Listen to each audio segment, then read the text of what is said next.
질의하겠습니다.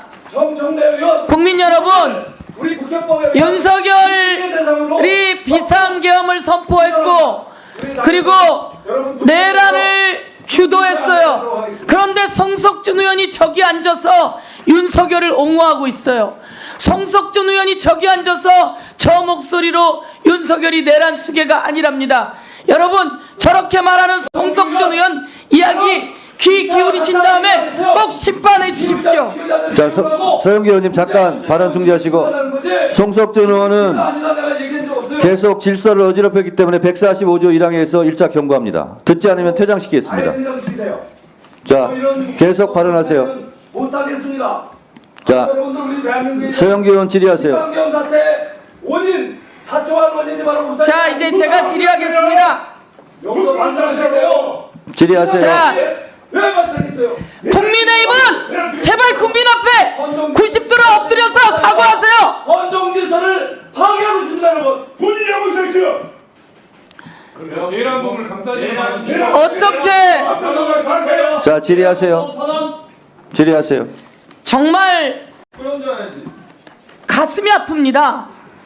대한민국의 내란의 수괴를 국민의힘이 전부 다 감싸고 있습니다. 내란 비상계엄을 선포하던 날 국민의힘은 집단으로 들어오지 않았습니다. 추경호라고 하는 원내대표가 밖에 당사에 모이게 했습니다. 그리고 들어오지 않게 했습니다. 그러니 추경호는 내란의 공범입니다. 그것을 알고 있던 국민의힘 국회의원들이 들어오지 않고 비상계엄 해제를 하지 않으려고 했던 것도 당연히 비상계엄 내란의 공범임을 밝혀둡니다. 김석호 법무부 차관, 네. 법무부 장관이 비상계엄을 선포하던 그날 네. 윤석열이 법무부 장관을 8시경에 전화해서 호출했다는데 알고 계십니까? 그 내용은 저는 알지 못합니다.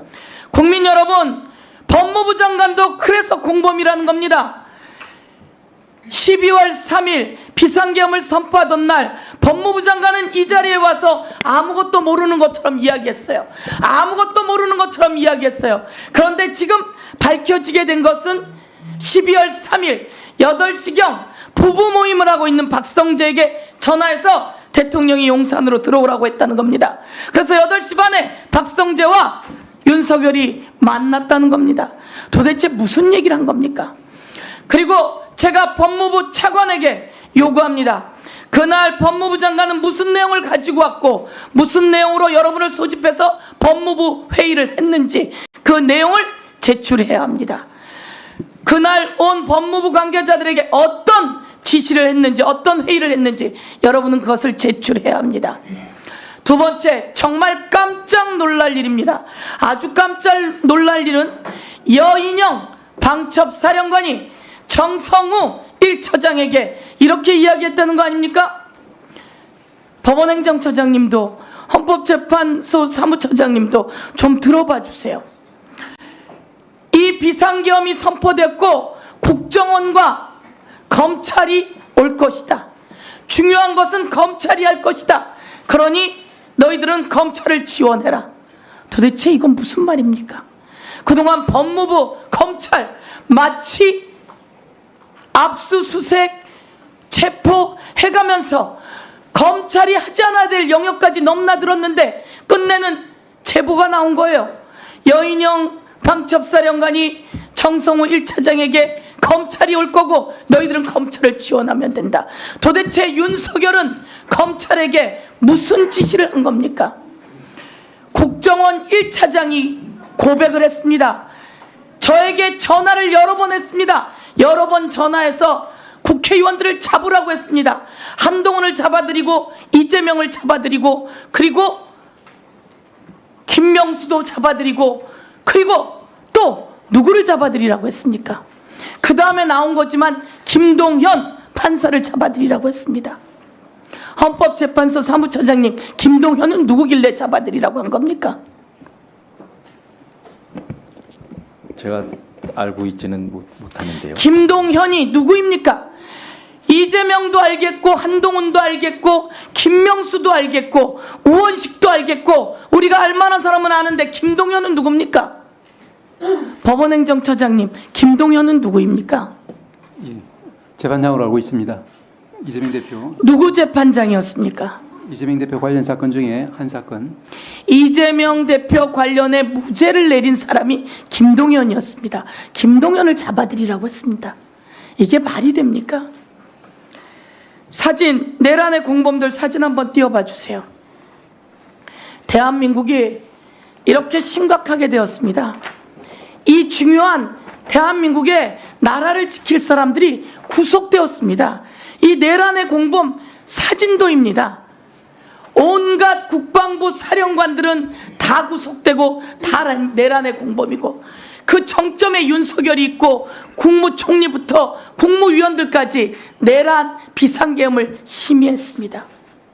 그리고 국회에서는 여당 원내대표라고 하는 자가 국회로 국회의원들이 들어가지 못하게 의원총회를 당사에서 소집했다는 겁니다. 이게 대한민국 말이 되는 겁니까? 특수임무단은 총을 들고 국회에 들어왔고, 707 방첩사령관은 저 성관위에 총을 들고 갔고 총알을 가지고 갔고, 이게 이완규 법제처장, 이게 있을 수 있는 일입니까? 법적으로 문제 있습니다. 평가는 뭐 계속 진행되는 절차에서 이루어질 것이고. 그렇습니다. 대통령이 시킨 거예요. 총알을 들고 총을 들고 성관위를 가라. 그리고 성관위를 뒤져라. 그리고 국회에 총을 들고 가라. 그리고 국회 경비대는 모든 국회의원을 끌어내라. 국회에 있는 국회의원들을 끌어내라. 이게 헌법재판소 사무처장님, 맞는 말입니까? 있을 수 있는 일입니까? 법으로 가능한 합법적인 겁니까? 답변해 주세요. 아니잖아요. 예, 아닙니다. 우리 모두 다 알고 있습니다. 여기서 중요한 사람이 공수처장입니다. 공수처장이 공조수사본부를 잘 꾸렸지요? 네, 공조수사본부 지금 수사 협조가 잘 되고 있습니다. 네. 내란의 공범들, 그리고 뒤에 있는 오비라고 하는 사인 전 방첩사령관이 인사에도 개입하고 그리고 암살 의혹까지 있습니다. 이 사람에 대해서는 우리가 체포영장이 발부됐는데 문상호에 대해서는 그렇지 않아요. 문상호에 대해서는 어떻게 할 예정입니까?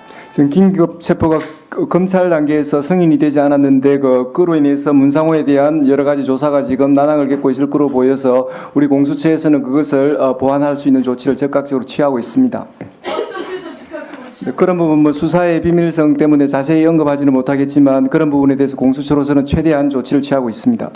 문상호 즉각적인 체포, 그리고 하자업계, 군검찰, 방첩에 관련된 검찰, 내란죄는 군 내란 관련해서는 방첩사령부의 검찰이 그 영향력이 있다고 하는데 방첩사령부의 검찰 모두 불러서 공조